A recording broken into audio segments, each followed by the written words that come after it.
मागच्या भागात आपण पाहिलं की एका फोटोमध्ये शिवाय तिच्या भांगात कुंकू भरत होता. हा फोटो किती सुंदर आहे. दोघे एकत्र म्हणाले. नुपूर म्हणाली, थांबा, मी फोन आणते, सेव्ह करूया. शिवायने लगेच फोटो क्लिक केला. तेवढ्यात एक पोलीस वर्दीतला तरुण घरात आला. मला नुपूरला भेटायचं आहे, तो म्हणाला. प्रिया बाहेर आली. हे माझे मोठे भाऊ आहेत, ती म्हणाली. राकेश बसला. नुपूर मात्र नाराजपणे बसली. काय झालं, माझ्यावर रागावली आहेस, तो तिला समजावू लागला. नुपूर अजूनही रागात होती. राकेशने चॉकलेट काढले. ती लगेच खुश झाली. ही सगळी माझी, ती म्हणाली. सगळे हसू लागले. राकेशने 2 गिफ्ट बॉक्स काढले. लग्नाला येऊ शकलो नाही म्हणून काहीतरी आणलं, तो म्हणाला. प्रियाच्या जवळ जाऊन राकेश म्हणाला, तुला आवडेल की नाही माहीत नाही, पण मी माझ्या समजुतीने घेतला आहे. त्याने एक बॉक्स प्रियाला आणि दुसरा बॉक्स नुपूरला दिला. दोघींनी बॉक्स उघडले तर त्यात एकसारख्या सुंदर साड्या होत्या. प्रियाच्या डोळ्यात पाणी आलं. आज पहिल्यांदाच तिला भावाकडून असा प्रेमळपणा जाणवला. तिला समजलं, प्रेम आणि आपुलकी तेव्हाच मिळते जेव्हा आपणही ते दुसऱ्यांना देतो. राकेश जेव्हा बोलायला यायचा तेव्हा ती त्याला टाळायची, पण या घरात समीर आणि स्वराचं प्रेम पाहून तिला जाणवलं की भाऊ बहिणीचं नातं असंही असू शकतं. नुपूर आणि राकेश इतक्या प्रेमाने हसत बोलताना पाहून तिला पहिल्यांदाच खंत वाटली की ती स्वतः भावाजवळ का नव्हती. राकेशने दिलेली साडी फक्त साडी नव्हती, तर त्याच्या भावना होत्या. यानंतर राकेशने नुपूरच्या हातात आणखी एक बॅग दिली.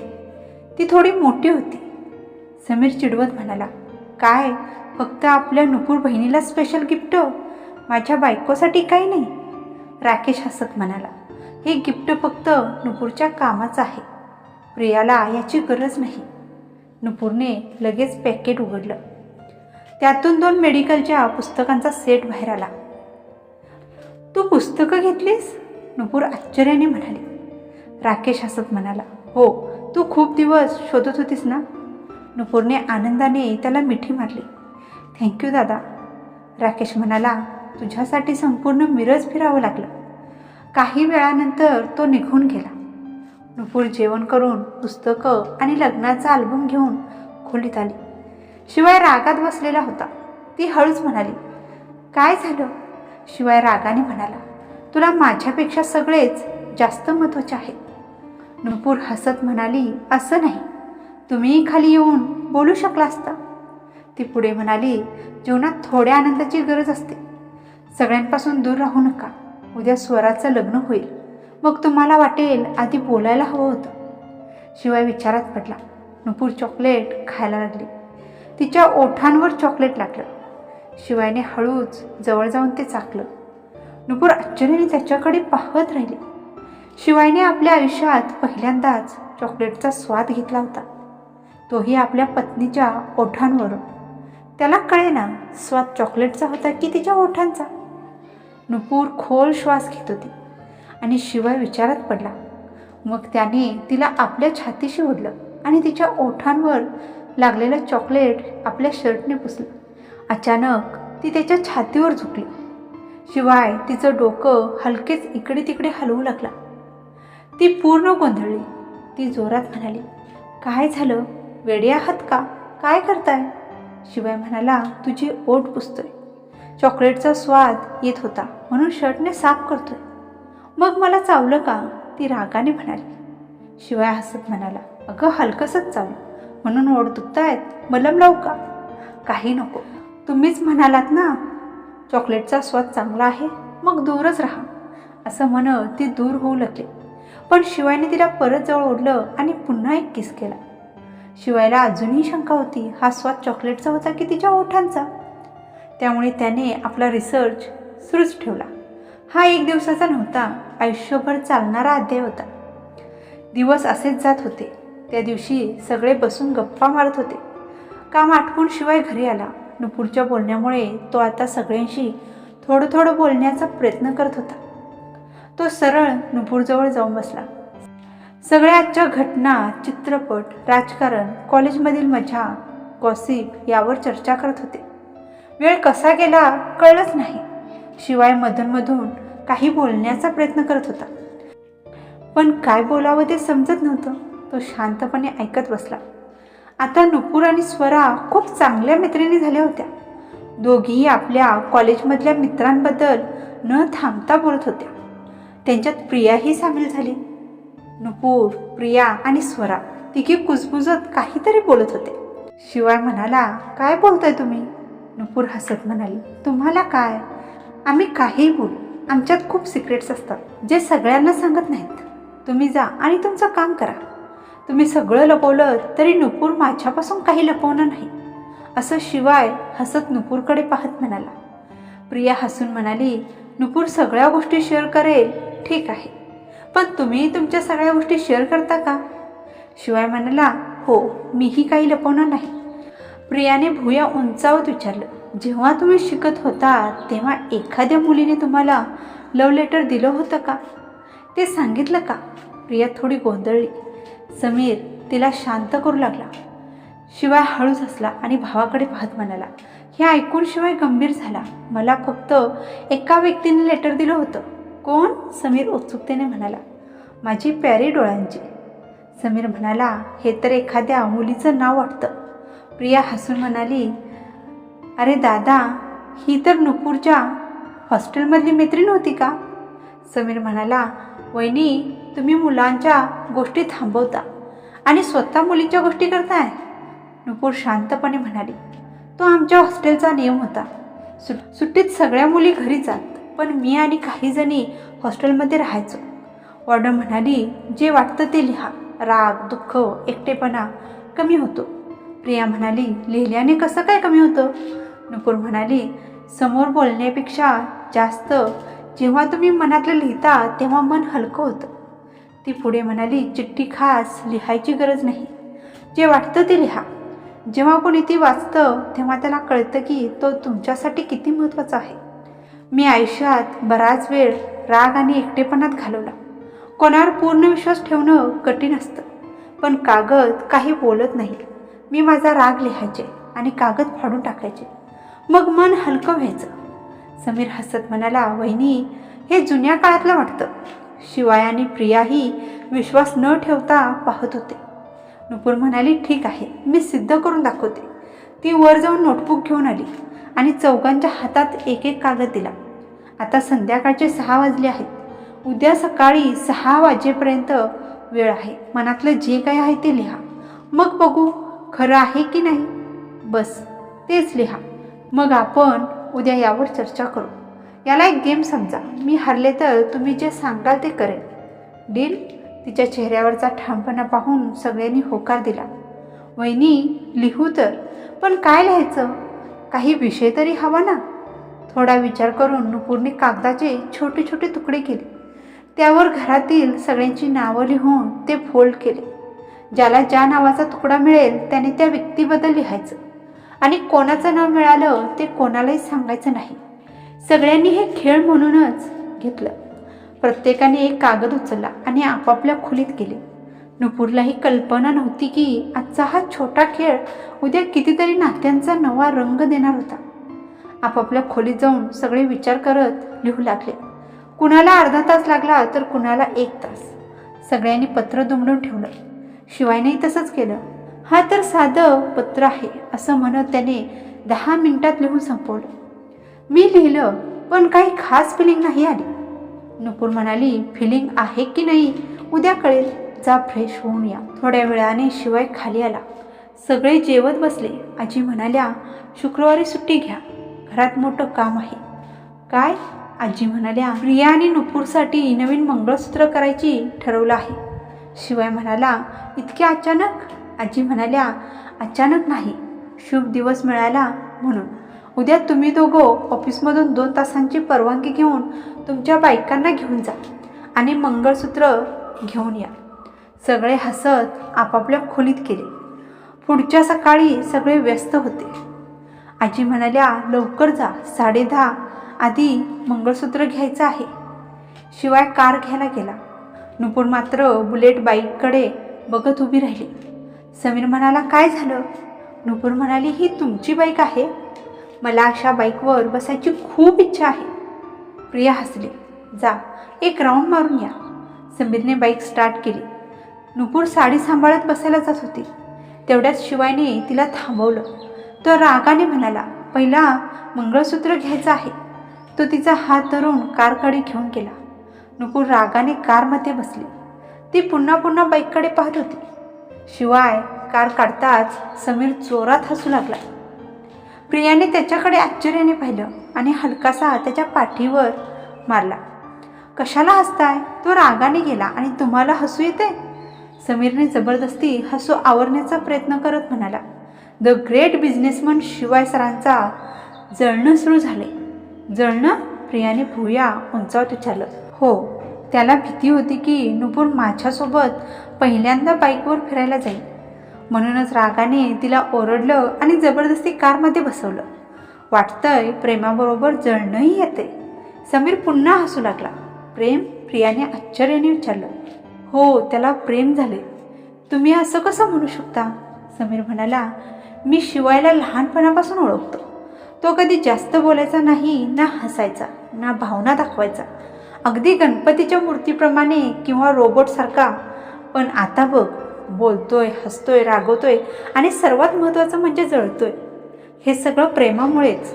जो माणूस लग्नाच्या नावाने पळत होता त्याने नुपूरचा फोटो पाहून लगेच होकार दिला.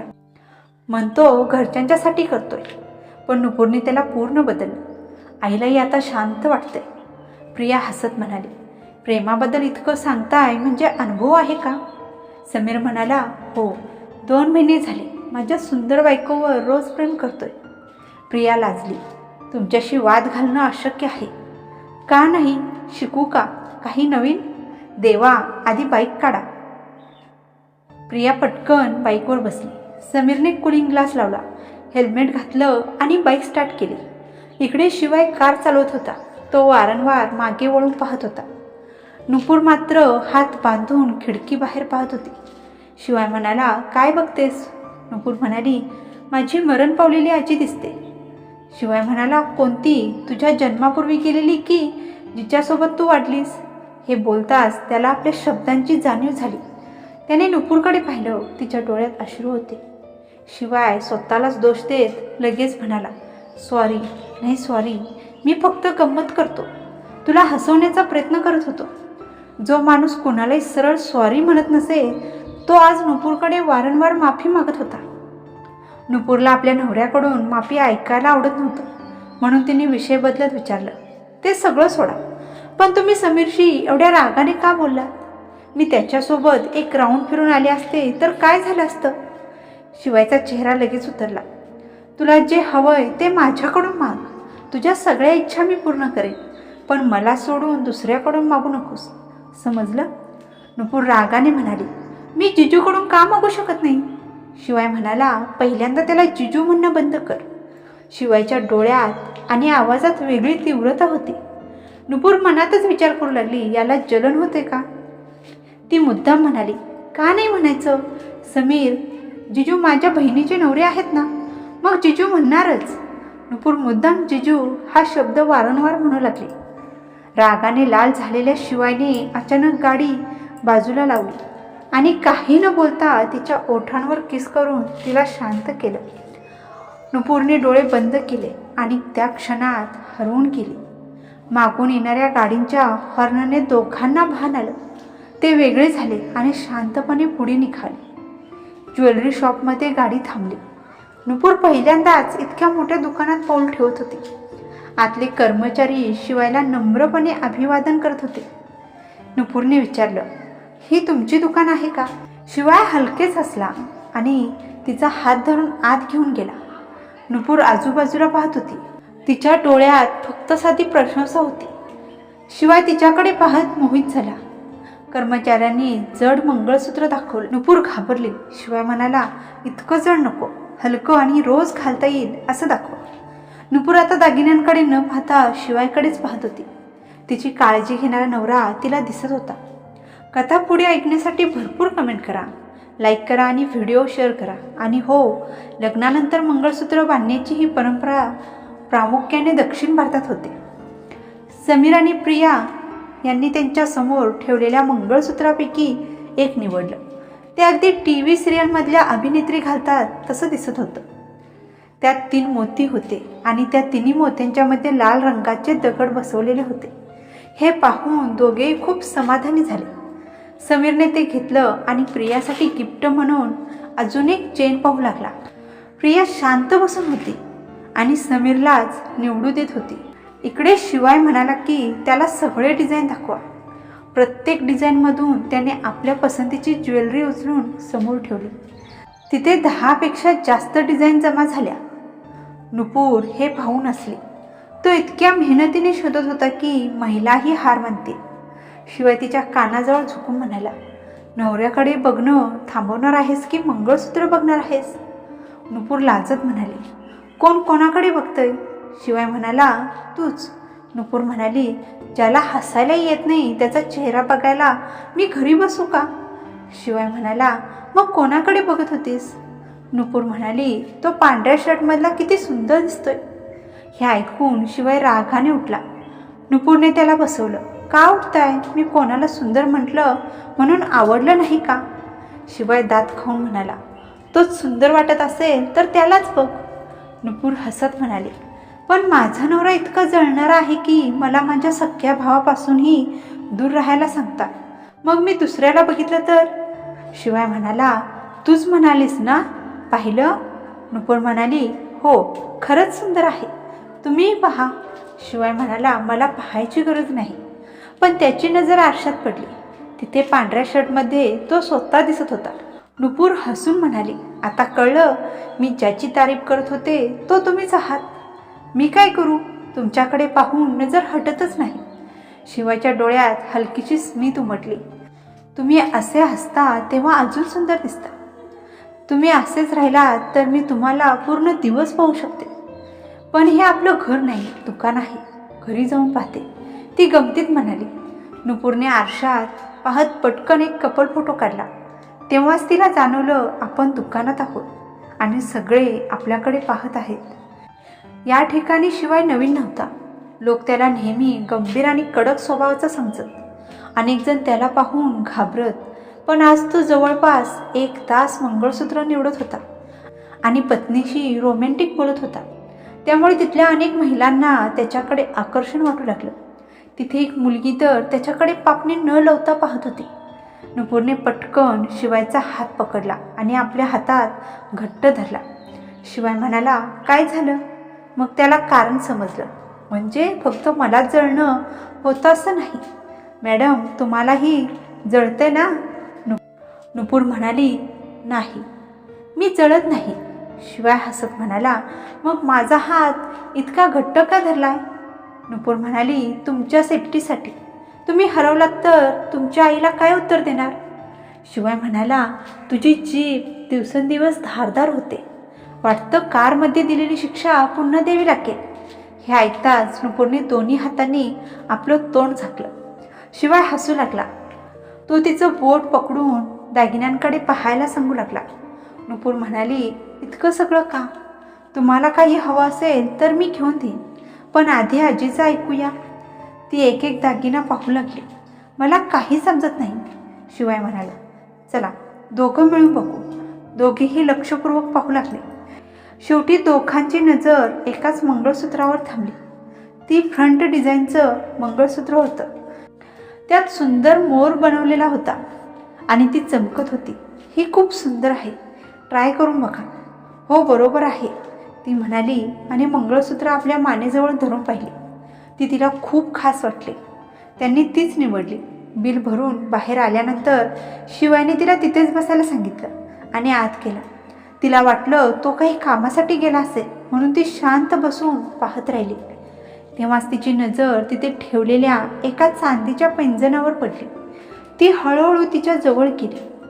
ती फार जड नव्हती, तर एक पातळ चैन होती ज्यात मोती जडवलेले होते. तिने तिला स्पर्श करून पाहिलं आणि किंमत विचारली. किंमत ऐकताच तिचा चेहरा उतरला. तिच्याकडे सध्या पैसे नव्हते. दीर्घ श्वास घेत तिने पैंजणकडे पुन्हा पाहिलं आणि परत येऊन बसली. नंतर शिवाय आला आणि दोघे घरी निघाले. संध्याकाळचा वेळ. नुपूर खोलीत बसून कपडे घडी करून ठेवत होती. सकाळी शिवाय दुकानात जाऊन मंगळसूत्र घेऊन आला होता आणि घरातल्या सगळ्यांना दाखवून ऑफिसला गेला होता. नेहमीप्रमाणे नुपूर घरच्या कामात गुंतली होती. बोर वाटल्यावर तिने विचार केला, चला कपडे व्यवस्थित ठेवू. तुकारामने तिचे कपडे कुरिअरने पाठवले होते. ती एक एक कपडा उघडून ठेवू लागली. प्रत्येक कपडा हातात घेताच त्याच्याशी जोडलेल्या जुन्या आठवणीही ताज्या होत होत्या. शाळेच्या दिवसांच्या आठवणी, कॉलेजच्या वेळच्या गोष्टी, आनंद, दुःख, प्रत्येक क्षण तिच्या डोळ्यांसमोर येत होता. कपडे ठेवताना अचानक तिचे हात थांबले. तो क्रीम रंगाचा शर्ट. हो, मिरजमध्ये तिने आपल्या नवऱ्यासाठी पहिल्यांदाच घेतलेला शर्ट. तिने तो शर्ट उचलला आणि हळूहळू उठून शिवायची कपाट उघडली. जेव्हा तिने त्या शर्टची तुलना कपाटात ठेवलेल्या इतर शर्टशी केली तेव्हा तिला जाणवलं की त्या शर्ट आणि बाकीच्या शर्टमध्ये खूप मोठा फरक होता. क्वालिटी आणि किंमत दोन्हीमध्ये. शिवायच्या कपाटात ठेवलेले सगळे शर्ट साधे आणि कॅज्युअल होते. कोणतेही चेक्स, लाईन्स आणि डॉट्सचे नव्हते. पुढे काय होणार आहे हे आपण बघणार आहोत पुढच्या भागात. आजचा भाग तुम्हाला कसा वाटला हे कमेंट करून सांगायला विसरू नका आणि चॅनलवर जर नवीन असाल तर सबस्क्राईबसुद्धा करा. भेटूया पुढच्या भागात. तोपर्यंत धन्यवाद.